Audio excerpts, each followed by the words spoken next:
And in that state of absolute, drunkenness, they went and almost fell on Narada Maharshi.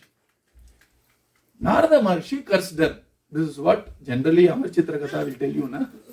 But then Bhagavatam says, in order to bless them, they were blessed with a curse. You see? Can you imagine these two words are opposites in English? Tomorrow exam, English exam. And they say opposite of blessing. What is the opposite of blessing? Curse, 100 marks. Bhagavatas will say, curse or a synonym is blessing. You see? Opposites, they are not real opposites in real life. In language, they are opposites. I'll give you another example. What do you think is the opposite of fear? Generally, you'll say courage.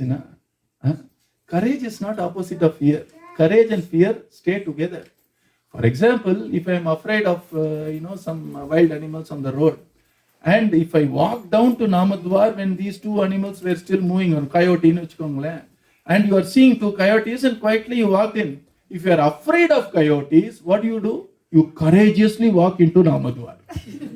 Because where there is fear, only there is courage. You see, if there is no fear, there is no courage at all. So no fear does not mean courage. Presence of fear only facilitates courage.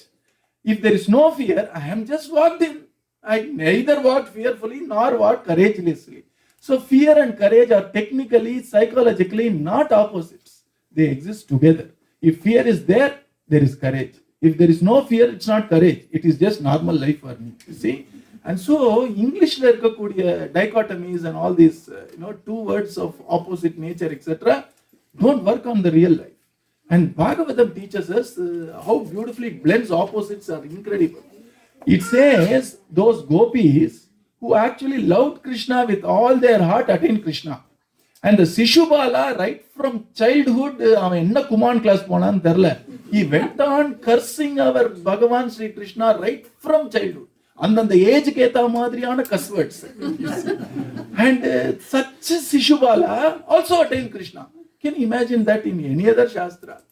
Bhagavatam is trying to tell you, don't get caught in opposites, try to transcend them. You see? And Kunti Devi gives us a beautiful peep into that. And she says that crisis are what we call as prosperity. Or let us make it adversity and prosperity. Adversity means crisis, problems in our life. Prosperity, generally we say blessings in our life. You get a promotion, blessing. And you get a transfer to a better headquarters, blessing. And you get a little challenge in our life, maybe a health challenge, a mental challenge. We say it's adversity. And we want to shirk it. And we want to embrace prosperity. Our Kunti Devi said, transcend beyond these two, because adversity is not an adversity, prosperity is not a prosperity, and adversity can even be looked upon as prosperity and vice versa, because the final goal is, have you put Bhagavan in your heart? If adversity brings you into a satsanga, bless that adversity. If prosperity pulls you away from satsanga, karsu sollakudadu. You see, it's not prosperity. You see, I'll give you an example. There was once a boy, really happened. And Namadwars are places of prayers. Mostly prayers are answered. When I say mostly, in your perspective. In Bhagavan's perspective, all prayers are answered. But we don't understand the answer of some prayers. So I am saying mostly. So there was a boy who used to come daily to Madurai Namadwar. The boy came every day. He was chanting Nama. Whether anybody was there or not, he used to chant. Shraddha. He used to come every day during that time. Nobody was around. He doesn't care. He went on chanting. When you have such a Shraddha, Bhagavan will somehow show you that he is accepting that Shraddha through a Guru or a Mahatma. So one day, unannounced, our Swamiji came inside this Madurai Namadwar. And this chap was sitting alone with a little, symbol he was playing. And he was playing the symbol and chanting the divine name. Swamiji was very pleased. And the caretaker was about to tell the boy, get up, Guruji is here. And he said, don't disturb him. And Guruji sat on the corner. For 20 minutes, Chupchap, he heard the entire Nama, enjoying it. That chap didn't even know that Swamiji was behind him. He finished the Nama, prostrated, looked back, Swamiji was there. Immediately he rushed there, fell at his feet and said, Swami, I didn't see you and all that. He said, I'm very happy you chanted. And at that point of time, Swamiji was so pleased. He said, tell me what you want. You see, I'm so pleased. And the chap said, I've been searching for work. I'm a burden to my family. I want to get some work. Swamiji said in Tamil, and Swamiji was very happy. He inquired the person's name. And he was so happy, he used to inquire about him every now and then. After 6 months, Swamiji came back. And this person was not there. So he asked the caretaker, where is this person who I saw last time? Caretaker said, Swami, he is not coming nowadays. And he said, why? He said, he got his job.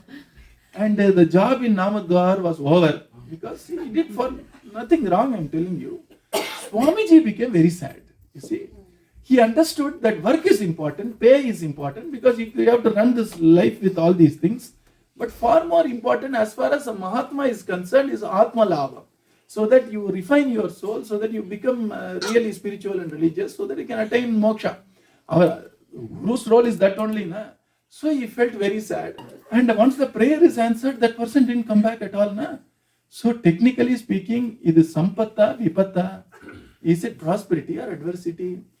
You know, Adhan Bhagavatam very beautifully brings us into the confluence of so-called opposites are not opposites at all. And the way we actually use it only makes it prosperity or adversity.